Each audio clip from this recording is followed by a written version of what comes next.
Adrian, I am so excited to have you here on the Homeschool Sanity Show. We met during, was it in the South Carolina Great Homeschool Convention? I believe it was. Yeah, it was the first Okay. one of the year. Yeah. Okay. And we have gotten to talk about all things homeschool publishing and Mhm. social media since then. And I've gotten to meet your lovely wife as well. But I hope before we dive into the topic of music education that you can tell us a little bit more about you. Absolutely. Well, first of all, Melly, thank you so much for having me on the show. And it's so funny because you might not know her, but Amanda Grantham, she's one of our friends here in Hampstead. She's a huge fan of yours. And when I told her I'm going to be on Melanie Wilson's pod, she goes, "What?" She lost her mind. So you already have fans here in Hampstead that love you to death. So Oh, and by proxy, I looked really cool. So it was great for me. So I'm grateful for that. But no, well, thank you I so much love for it. having me. And yeah, like, my name is Adrian Edwards, and quick biography about myself. I was born originally in Argentina, but grew up in Brooklyn, out of all places, and then met my lovely wife there. And since then, we got married, and we moved to beautiful North Carolina. And I've been teaching music for about 30 years, musician since I was a teenager. Became a music therapist for a preschool, special needs preschool for 10 years, which was life changing. We could talk about that a little bit later because just one of the kind of the most joyous parts of my life that kind of God brought in my life. Got to teach at the collegiate school in New York City, which was wonderful. And about 10 years ago, from that preschool experience, I created my own company, focusing specifically on preschool children and homeschool families. So I'm really, really excited about that, just where the music journey has taken me. Yes, and I've gotten to meet your lovely wife, Maria. And I honestly, when I tell people like my husband about meeting you and Maria, I just say, you really have to meet them. They're just amazing.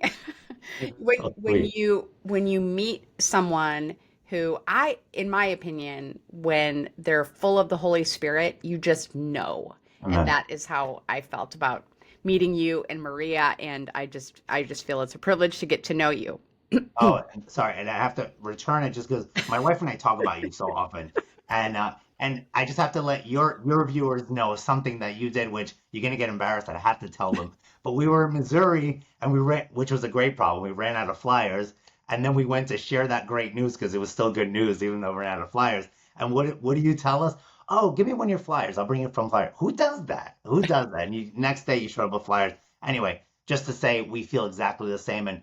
God's so good that way because we've been able to share that kind of testimony when we get home. It's like God's been amazing, like just bringing such amazing people, and that includes you, and we're really grateful for that. We know none of that is an accident. It's God just reminding us, you know what, I'm with you, and I'm gonna keep you surrounded by people that love me, love Him, and so we're really grateful for you too. So thank you for that. That's wonderful. I mean, I think if you're watching or listening, you can just tell why I love Adrian, and you'll just have to take our word for it that Maria is incredible. Yes, She she's pretty is. amazing. Okay, so you were inspired to start your company, Color Me Mozart, and you've given us a little bit of background about why you wanted to start it. But can you tell us more about what gap you saw in early childhood music education or just education in general that you were hoping to fill through music? Absolutely. So it's funny because I've always loved to learn. Like my dad was a big learner, and we just always talked. He was a painter, and so it was there always talks about art and how things worked and how the world worked. Like I was 10 years old having philosophical conversations with my dad. He was just that type of person, and so I always kind of looked at the world from a very even before I knew the term a growth minded mindset where like you can learn pretty much anything. You don't have to be born into it.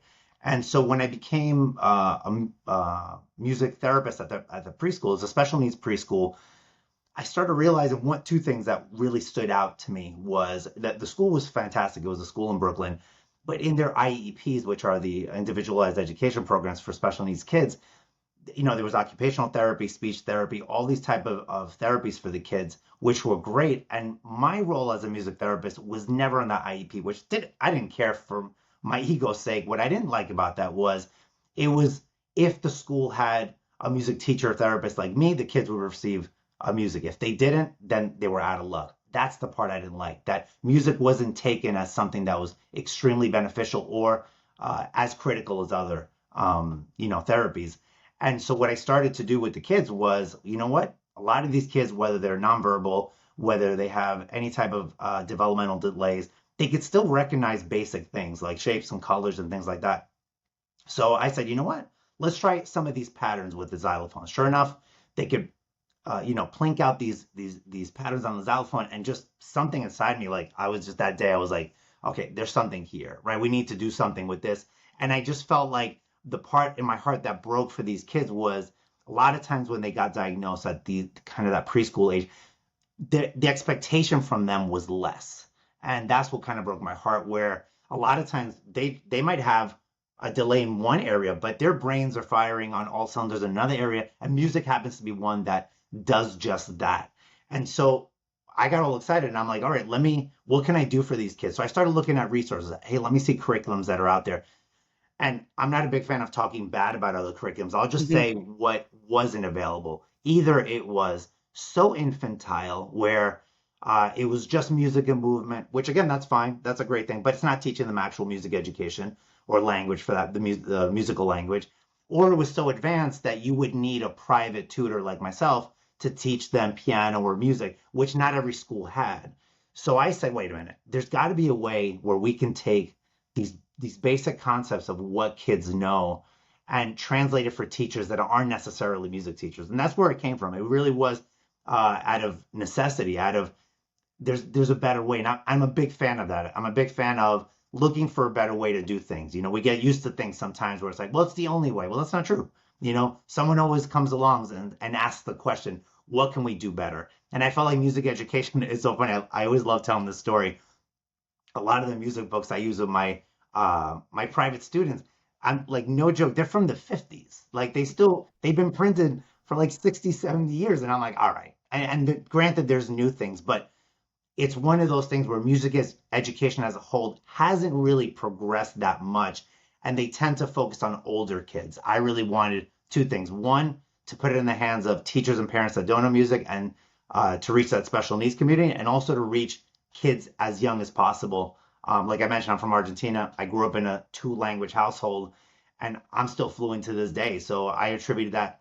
All I heard was my parents, speak to me in Spanish. They didn't have to put me in Spanish school, or we didn't have to have, grammar classes specifically for piano. It was something that I absorbed because I was exposed to that language. So that's where it all came from and was birthed from. Well, and you are tapping into something that I wanted to ask you more about, and that is early exposure Yep. to music. How does that affect a child's brain development? Yeah, so it's funny because I've been going down such rabbit holes of I even changed it on a lot of our social media bios where it's neuroscience meets music, because there's just these amazing authors like Susan Rogers and Oliver Sacks, Daniel Levitin. They've been kind of bringing these past few years all these amazing studies. So just to throw you out a few facts that blew my mind that will just answer that question of what it can do to a kid. So when a child is in their third trimester, still in the womb, their auditory system is developed enough that they can pick up on the intonations of a mother's voice. And that's why a child can hear 100 people in a room and still only respond to their mother's voice, which that blew my mind.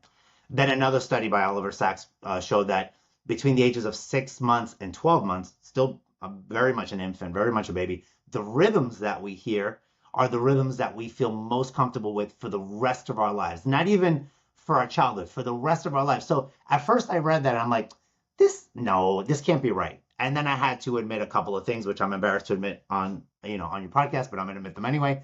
So my wife is from Venezuela. Again, I'm from Argentina. We do not grow up with a very dancing culture in Argentina. Even though it's a Latin country, we don't tend to dance, just regular kind of pop music dancing. But Okay. in Venezuela and places like Colombia, Venezuela, Puerto Rico, things like that, they very much dance. If you don't dance at a party, it's not a party. So they naturally, just like I was always so jealous because these Latin guys would just, pick up some girl from the party and dance and twirl. They never had a lesson in their life. But the rhythms make sense to them because they've been listening to those syncopated Latin rhythms since they were babies. And since I didn't, I've had to take salsa classes, and I'm still very much an amateur. I have to count every beat with my feet, like one, two, Mhm. turn, twist, turn. And so everything, even in my own personal life, proves the fact that these neuroscientists are onto something. The fact that this early exposure to music, not a later exposure, is what really matters. And the best, most practical example I like to give in my talks is when it comes to language, mentioning before about me being fluent in Spanish. How many people do you know? I think we all know somebody that said, "Oh, I took 4 years of French or Spanish in high school." Every time I meet those people, and I genuinely get excited, I'm like, "Oh my God, that's amazing! You speak Spanish?" They're like, "No, I don't remember anything." And so it's not a knock on them. It's not a knock on their teachers. It's a knock on the fact that it was started too late. And so I went to public school. There was no music other than just singing along and stuff like that. And just every study seems to prove that exactly that. And I think our own personal experience, the earlier, the better, and a language. And I always tell parents, you wouldn't even conceive of not teaching a child how to speak, read, or write because they're too young. They won't get it. We never assume that.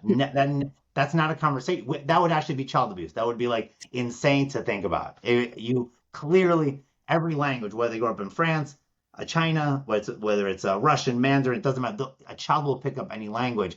And again, all these, when I sit back and I'm like, huh, okay, that's what they write about. And the common sense is that, yeah, that's true. We've all learned a fluent language, reading, writing, and speaking when we were infants. How did that happen? Because that's exactly when we're supposed to learn language. That includes music, any language for that matter. Well, such an important reminder. And I love the comparison to, of course, language arts and we would, and really even math, like parents aren't like, well, I'm not going to talk about numbers at Right. all until my child is at least 6 or whatever. So I do love that very powerful reminder about the importance of early musical education. So I bet that you have convinced our listeners and our viewers that they should begin introducing their kids to music even at very early ages. But what if those homeschooling parents listening to us do not have a musical background? What would you say to a parent who feels intimidated by teaching music at home? Well, it's funny because that question happens so much when they come up to the table, and I've gotten so happy and used to answering that question is no parent. Well, the two things, right? Obviously, they're coming up to me and speaking their language, so we speak English, so we share that. But that parent did not have a literature degree, an English degree, or anything of the sort, or even close to that. I'm assuming, right? Mhm. Statistically, the chances of every parent or most parents having that type of degree is probably very, very remote. And so that still didn't make them feel any less capacitated to teach them their language, their native tongue. Again, regardless of what country that is. So I say the same thing to those parents is music, the founding blocks of music, the basic blocks of music are very similar to language, right? We have a notation system, we have an alphabet, we have very few symbols, akin to language. So as long as the building blocks are small enough, it's no less or more intimidating than teaching a child their ABCs. Is exactly the same thing. So maybe for the parent, becoming completely fluent in music obviously will take some time. However, those first beginnings, much to your point about math, yes, calculus is complicated, trigonometry is complicated, but teaching, hey, this is one apple and this is two apples, we all feel like math teachers, and so I would say the same thing. I think over the years something happened in the past, and I'm not even sure why. I haven't dove into what the reason for this is, but music instruction has become like a specialty, almost like it's regarded as like a luxury where it's like, oh no, it's an extracurricular thing that we do with our kid. I send my kid to a thing where that wasn't the case 100 years ago. You wanted music, had to be done in your own home. You had to sing along if there was a piano in the house or any type of instrument. You had to create your own music, and so for whatever reason that's happened, and that part always bothers me because it's an activity that happens, a very special activity that happens in a young kid's life away from the family. So what I would suggest to families is you can turn, say, and I'll give some examples later on of very simple music moments that can be turned into music learning moments, even if you've never, this has nothing to do with learning how to read Beethoven or anything crazy like that, you know. But the building blocks are a lot easier than what people believe. The amount of people that come up to the table and go, "I'm tone deaf," and I'm like, "No, you're not." The Statistically, the tone deafness of the world is so minuscule that you Mm, would might as well play lottery if you're tone deaf. It's that mm, impossible, you mm. know. And so I always make people sing happy birthday, and of course they can sing it. Not great, but it doesn't matter. So everybody, they're not as tone deaf as they think they are. I mean, you just raised such an important issue. And I talked to a homeschooling mom friend of mine who was told at a fairly early age that she could not sing, Mm. even though she wanted to. She enjoyed it. And so she just stopped. Oh man. And I mean, what a tragedy that is. And we don't do that with things like reading and math. We don't go, "Oh wow, you cannot read. Right. So better just not to even try." But unfortunately, there are some people who have this idea that you either have a musical talent or you don't. And if you don't, you shouldn't waste your time. Right. It's heartbreaking, and you're right. I've met so many parents that that was the case. It's funny in this last conference, a mom.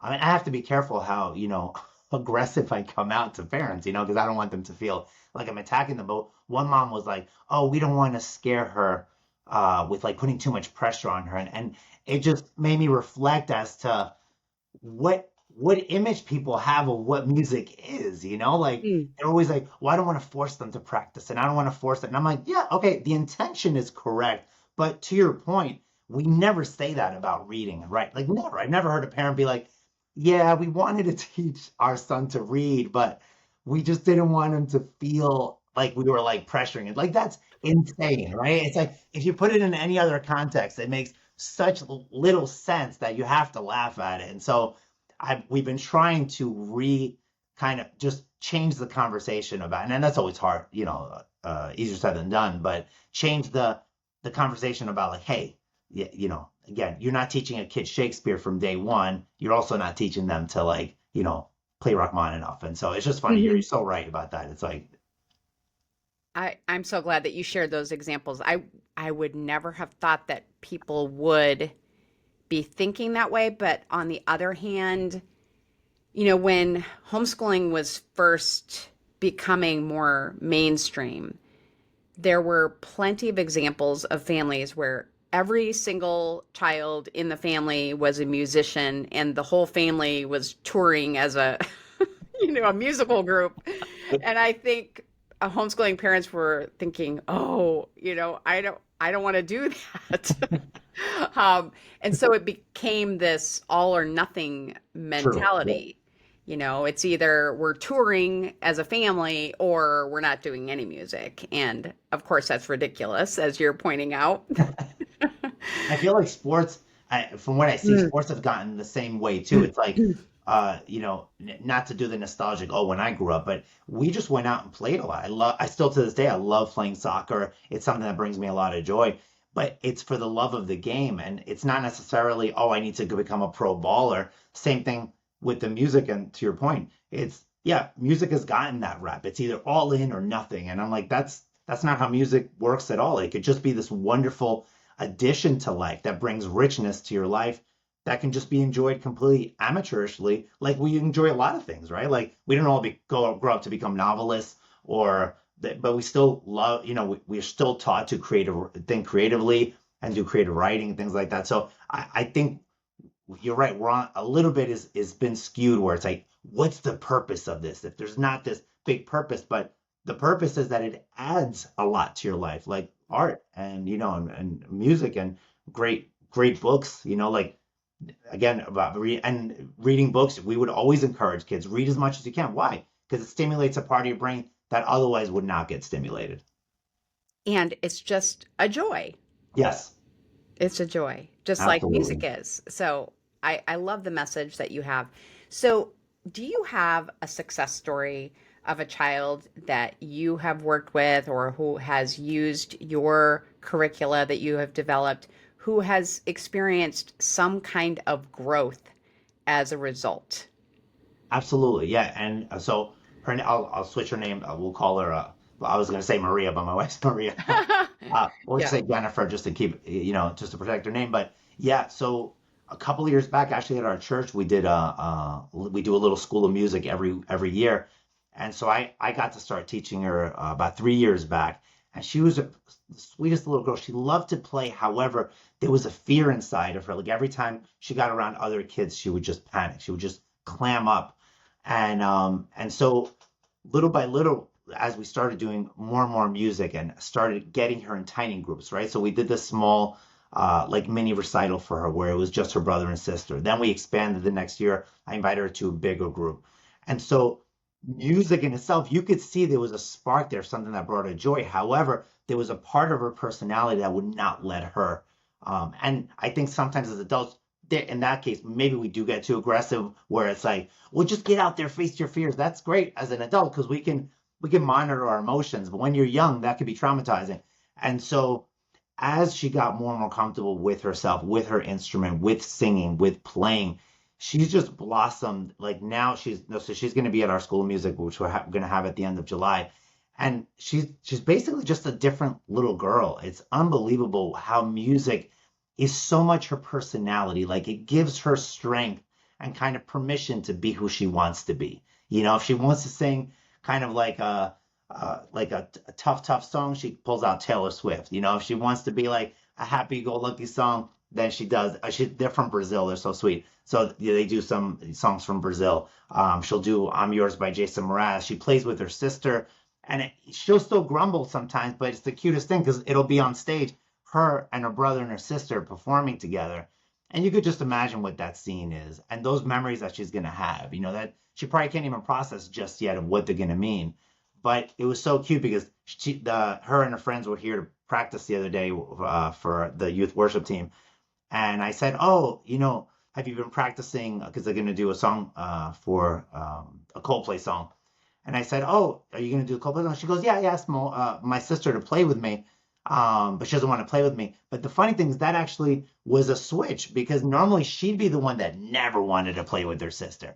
Now all of a sudden she's the one that's asking her sister. So just seeing how music can be such an important part of someone's healthy personality. It gives them a chance to like express who they are. If they're feeling a certain way, they can express it through music. And just seeing the change, the radical change in her, where she would put the music stand in front of her face so no people wouldn't see her face.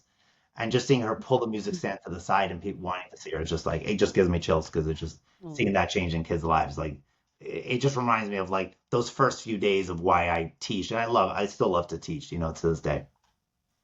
That is a wonderful story. That inspires me too. And I bet there are a lot of parents whose kids are a little bit more timid, a little bit more reluctant, for whom music could really help to draw them out.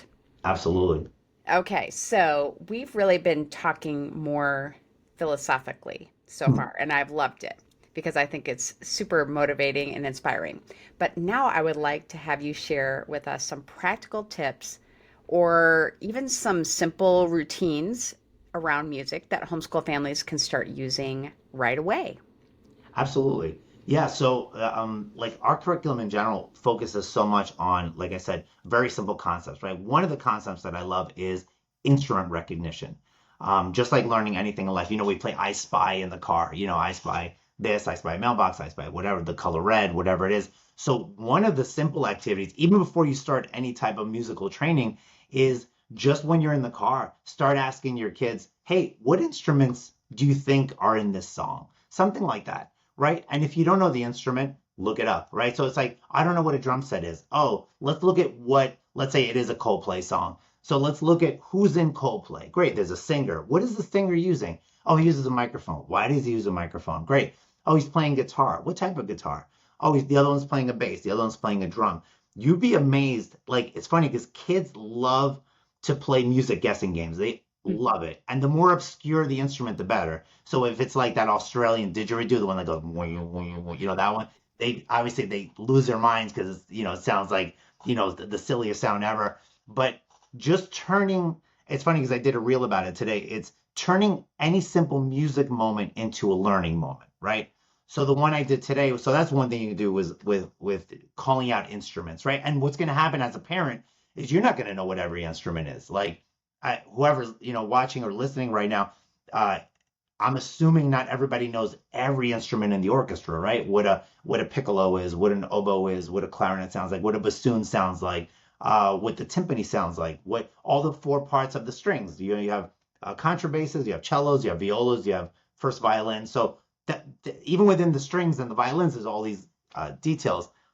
So that could be a fun way as a family to learn more about music and just kind of take you down the road, like I mentioned before, to listen, especially to rhythms and songs that you wouldn't typically listen to. Because we all kind of do have the habit of listening to the same type of music. So that does not feed into the different rhythms. So that would be my encouragement. Listen to a lot of music, identify the instruments, and then go down those rabbit holes. Let's see what the typical music from Poland is. Let's see what a typical raga from India is.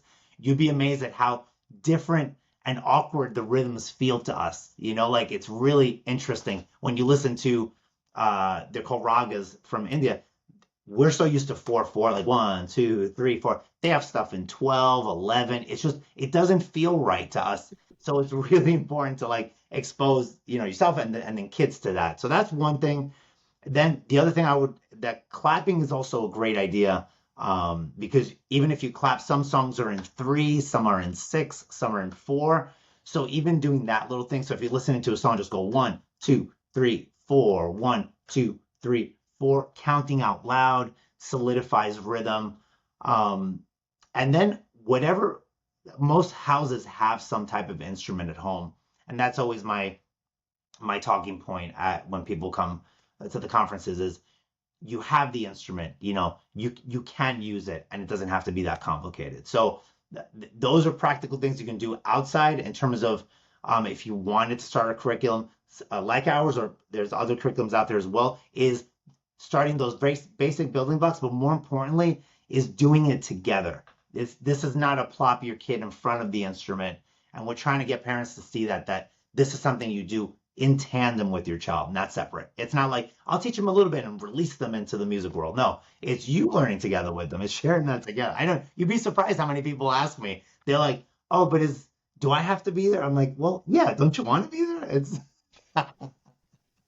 Well, I think it probably goes back to what we were talking about before. There are probably parents who just feel like that ship's already sailed for me. correct. I'm Yeah, not good at it. I can't learn it. But I love that you're encouraging them to learn along with their kids and to engage in it with their kids. And I think it's going to be so much more effective in teaching your child and them having a good experience. absolutely. And if I could say one last thing on that Sure, of is course. just so people have a clear idea of music, and it might sound like I'm being overly simplistic. It is not that complicated. It really is not. In the English alphabet, we have 26 letters. In music, we only have 7. So it's not that many letters, in the alphabet. Rhythm wise, there's not that many rhythmic kind of notations, how we notate music. Descriptions, for how fast, how slow something. There's not like thousands. It's not like a lexicon that is so complex. It is a very, very friendly language.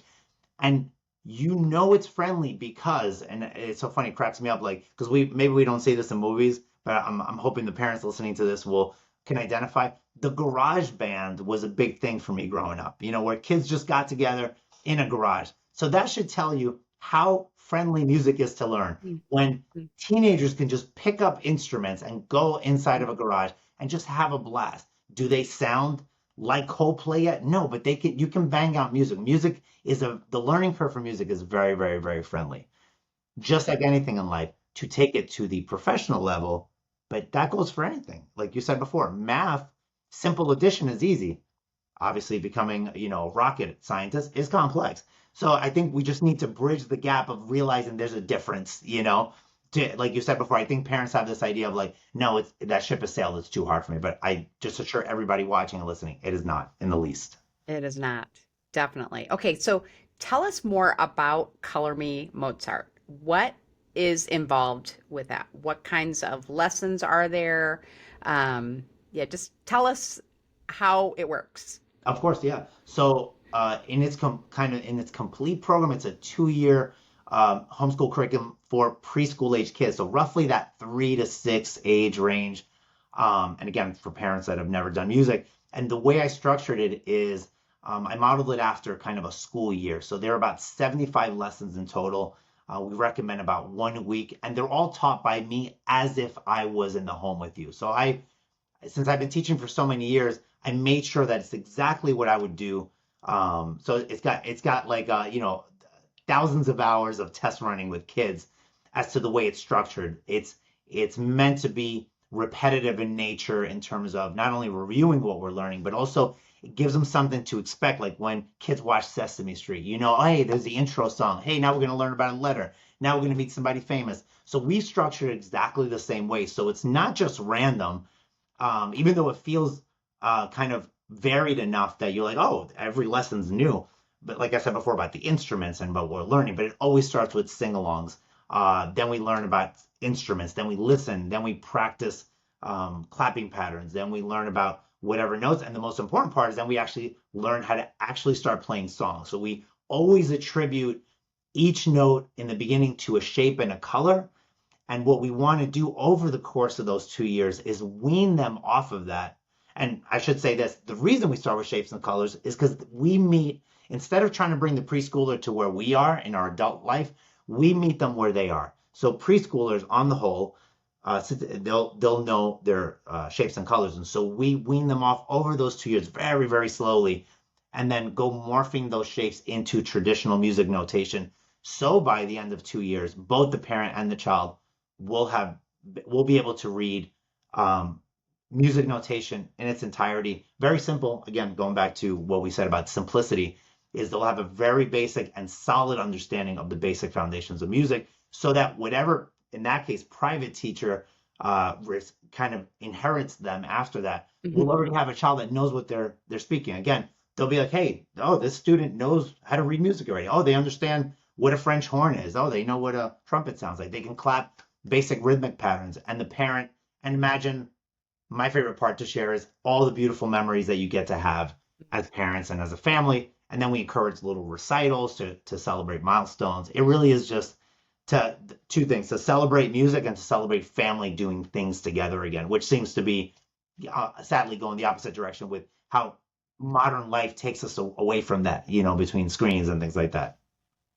Well, Adrian, I don't have any married kids yet, and I have no grandchildren, but do you think it's too early for me to go ahead and get this for my I, grandkids? I don't think so. Anytime I would, in the womb, whenever they do get married, Right. the third trimester, just tell them that fact. Please tell them that fact. It's going to be a baby gift. I'm telling you. I'm excited about it. Okay, so where can listeners go to learn more about Color Me Mozart and to connect with you online? Oh, also, much like you, it's funny because between the social media and stuff like it's all centered around Color Me Mozart. So colormemozart.com for our website. Instagram is Color Me Mozart Music. We're also on YouTube as well. Pinterest. I think those are the big ones.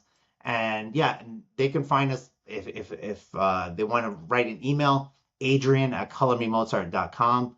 And I always like to let people know we are like a family-oriented business, so we love to make sure that just people are just getting into something that they'll just treasure and have a good time. And I can pretty much guarantee that they will never. No, I've never met anyone that said, "Oh, why did we learn music?" It's not a thing people say. No, not at all. Well, this was a joy, and I even learned some things, and I'm super motivated about educating my future grandchildren in music and helping I my love kids to do that. it. So thank you so much for taking the time to spend with us today. Oh, of course. Thank you so much, Melanie. It was such a pleasure.